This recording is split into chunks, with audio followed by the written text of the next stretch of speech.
Imagine for a second, right, that you are completely reliant on a specific piece of technology just to get through your day. Oh, yeah, like we all are. Exactly. I mean, think about the device you are using to listen to this right now. Your smartphone, your laptop, maybe the integrated dashboard in your car. Sure. Now, take a step back and imagine knowing that the raw materials required to make that device actually function. The absolute bare essentials, like the internal magnets, the battery components, are controlled by entirely different, potentially adversarial markets across the globe. Right. You own the device in your hand, but someone else holds the keys to the ingredients. And it creates a profound vulnerability. Because we often think of technology in terms of software or, manufacturing. Yeah, the assembly part. Right.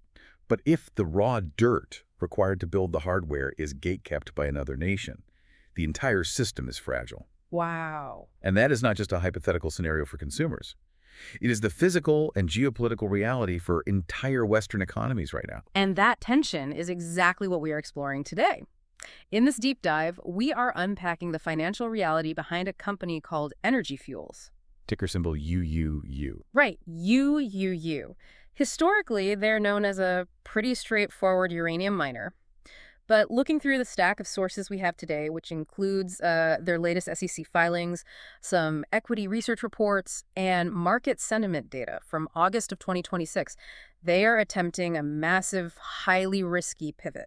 Yeah, they no longer want to just pull uranium out of the ground and sell it. They are attempting to transform into a critical minerals powerhouse. Which is a huge leap. It is. The goal is to build a fully integrated supply chain for the West, effectively trying to solve the exact vulnerability we just talked about. So the mission of our deep dive today is to see if the financial reality actually matches that grand ambition.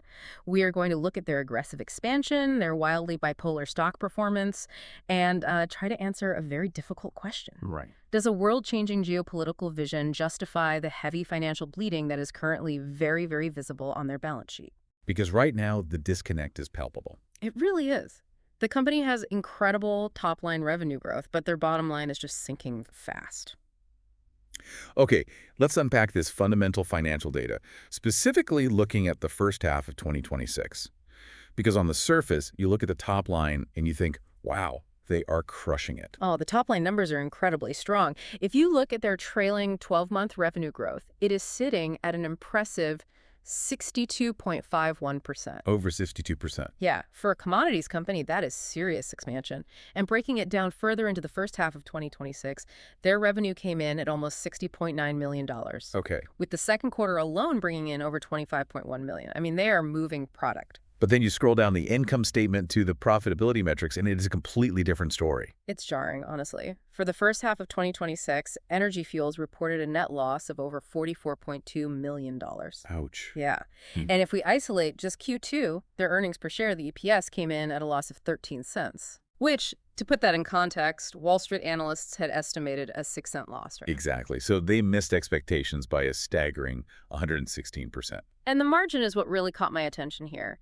The trailing net margin sits at a painful negative 77.3%. Yeah, that's a tough number to look at. For anyone not staring at financial spreadsheets all day, that essentially means for every single dollar Energy Fuels makes in revenue, they are spending $1.77. Pretty much. I was looking at this, and an analogy came to mind.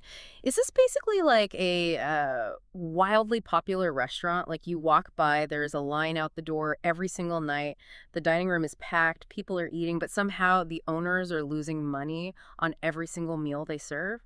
I mean, is this just a case of reckless spending? Well, the restaurant analogy works, but we have to look closer at the receipts to see where the money is actually going. Yeah. If that restaurant is losing money because they simply don't know how to price a hamburger or they are wasting ingredients in the kitchen, then yeah, that is reckless operational spending. But let's say they are losing money because they are secretly buying up the cattle farms that produce the beef. Oh, I see. And the bakeries that make the buns and the logistics company that delivers the food. That paints a totally different picture. That's a huge difference, yeah. And the equity research highlights that this is exactly what is happening here. That massive Q2 earnings miss wasn't driven by a broken day-to-day mining operation. It was heavily driven by the costs of corporate acquisition. So they are essentially buying their way into a new reality. Like they aren't just mining, they are shopping. Exactly. They're shopping for a supply chain. The bleeding is coming from the cost of acquiring their way into a new integrated system. Okay, that makes more sense. And to prove that the core business isn't broken, you just have to look at their gross margin. Hmm. Their trailing gross margin is actually around 41%. Oh, really? Yeah. They also maintain their 2026 production guidance of 1.5 to 2.5 million pounds of uranium. So the fundamental business of pulling radioactive material out of the ground actually turns a profit.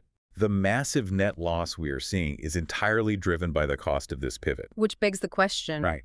why? I mean, why take on all this pain? Why are they spending so aggressively and taking these massive hits to their earnings just to buy up these other pieces? Well, what's fascinating here is the geopolitical weight of this. Our sources point to a very specific strategy.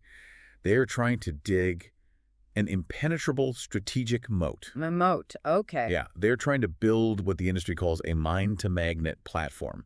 This isn't just shifting focus from one commodity to another. It's an attempt to own the entire life cycle of the material. I mean, mine to magnet is a fantastic piece of corporate branding, but what does that actually mean in the real world? Walk us through the mechanics of it. Sure, it spans both their traditional uranium business and a new focus on rare earth elements.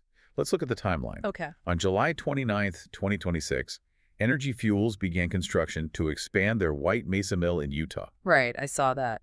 And this mill expansion isn't just to process more of the same dirt. It is specifically designed for the large-scale production of heavy rare earth oxides, namely terbium and dysprosium. Those are the elements that are absolutely critical for modern technology, right? We are talking about the components needed for electric vehicle motors, advanced defense systems, and wind turbines. Exactly. And as we'd established at the start of this deep dive, the processing of those specific elements is currently overwhelmingly dominated by overseas markets. Right. Bringing that processing domestic is the crucial piece of the puzzle. Extracting the raw ore out of the ground is only step one. Okay. You then have to strip away the useless rock, isolate those highly specific rare earths like terbium, and then forge them into the specialized alloys used to make high-powered magnets. That sounds incredibly complex. It is. Without the ability to process and refine, Energy Fuels just has a pile of radioactive dirt. Right, which doesn't do anybody any good. Exactly. And that is why they are advancing the acquisitions of two specific companies, ASM and VAC. So ASM and VAC are the missing links in that chain. Precisely. They provide the technology and the infrastructure to do the refining and the alloy manufacturing. By acquiring them, Energy Fuels is trying to own the entire process. Extract, process, manufacture. Yes. Extract the ore in the U.S., process the oxides at the White Mesa mill, and deliver the final metallic materials used to make the actual magnets. They're positioning themselves as a vital Western alternative so that companies building EVs or defense tech don't have to rely on foreign adversaries for their components. Okay, but building a geopolitical moat from scratch requires an absolute ocean of capital. I mean, the equipment, the facilities, the corporate buyouts, it's incredibly expensive. Oh, yeah. Very expensive. And here's where we have to look closely at the funding. The sources highlight a $725 million loan commitment from the U.S. Office of Strategic Capital. That's a huge number. Right.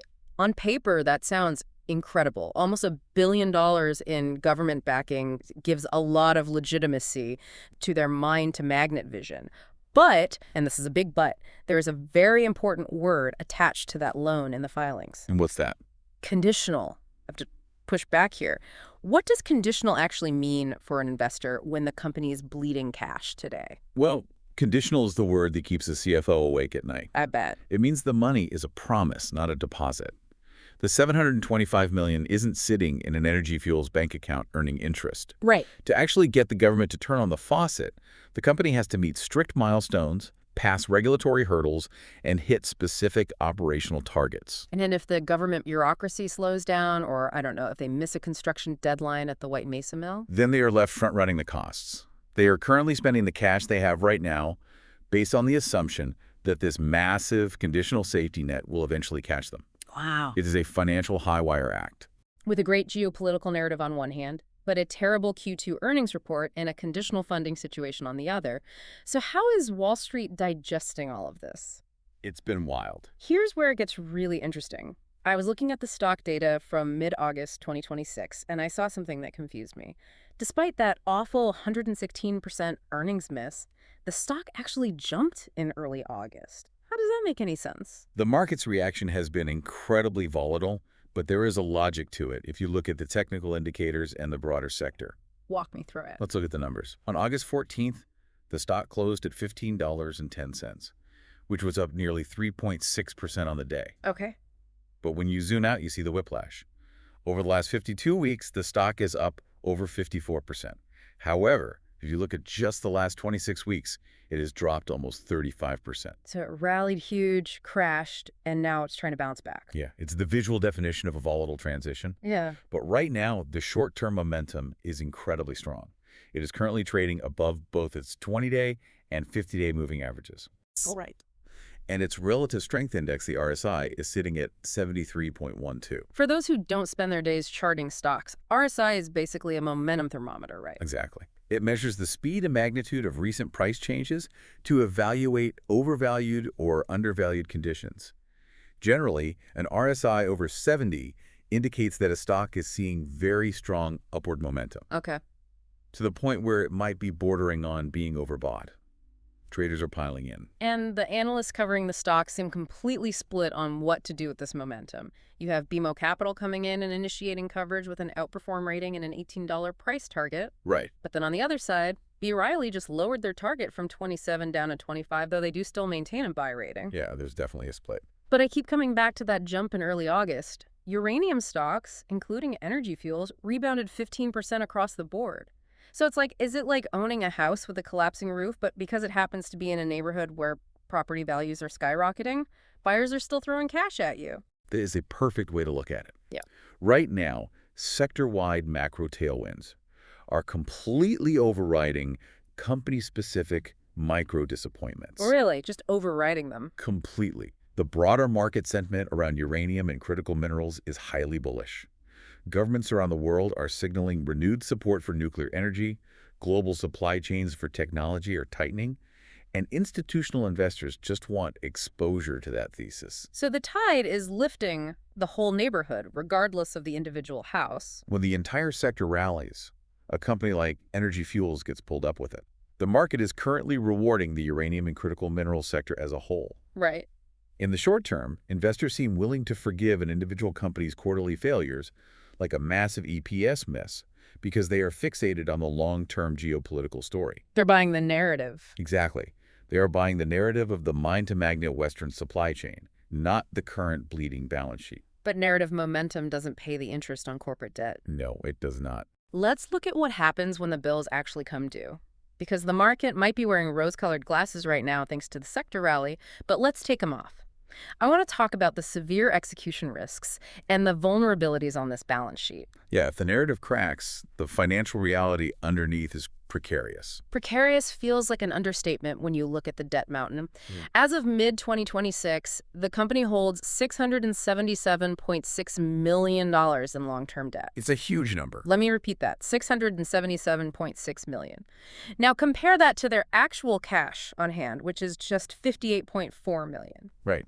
Even if you include restricted cash, their total liquid resources are around $81.2 million. Wait, they have over $500 million in debt and less than $100 million in liquid cash. How is bankruptcy not the immediate conversation here? Especially when we already established their operating cash flow for the first half of the year was negative $17.7 million. Well, this raises an important question. It is a highly leveraged position, and that debt-to-cash ratio is the glaring siren on their balance sheet. The reason bankruptcy isn't the immediate conversation is that their total assets are solid around $1.5 billion. They own valuable mills. They own uranium reserves in the ground. Okay, sure. But having assets is not the same thing as having liquidity. You can't pay your employees or your interest payments with unmined uranium. You need cash. And they are burning the cash they do have. Which brings us back to the danger of that conditional $725 million loan from the government. If that funding doesn't materialize on time, or if the government changes the terms, Energy Fuels is going to find itself squeezed incredibly tight. And the market is already showing concerns about delays. The research points out worries over something called the Donald Project FID. Okay.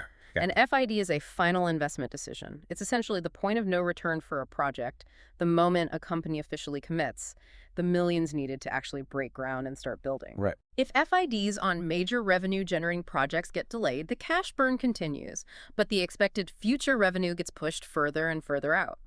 Looking at this objectively, with the debt, the cash burn, and the conditional loans, are investors basically just buying a lottery ticket on government funding and future acquisition synergies? Labeling it a lottery ticket dismisses the tangible assets they do have.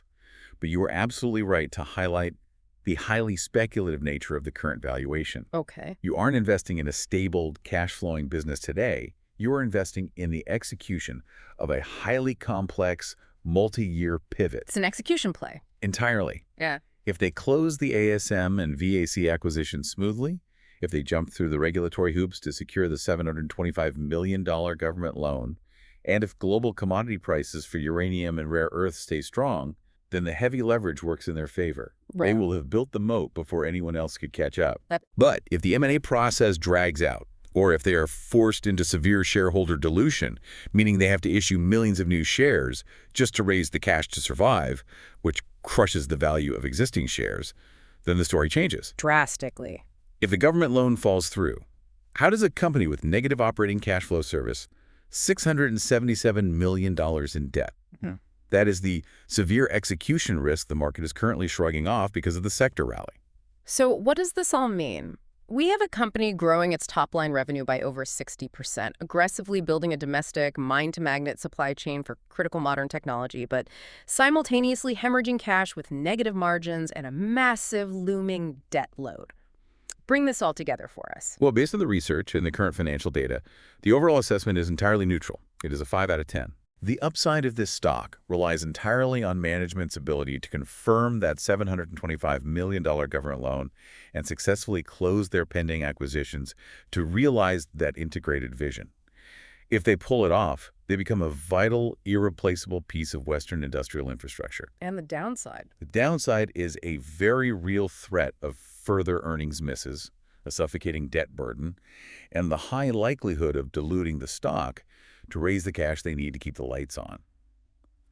Right now, it is a high-risk, medium-term waiting game. Got it. The next 6 to 12 months are the crucible.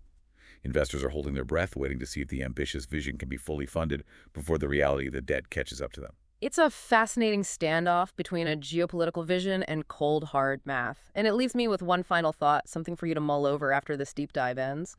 Are we currently valuing companies like Energy Fuels using the wrong metrics entirely? How do you mean? Well, think back to the device we talked about at the very beginning of this conversation. The absolute non-negotiable necessity of those rare earth metals to keep our modern lives functioning.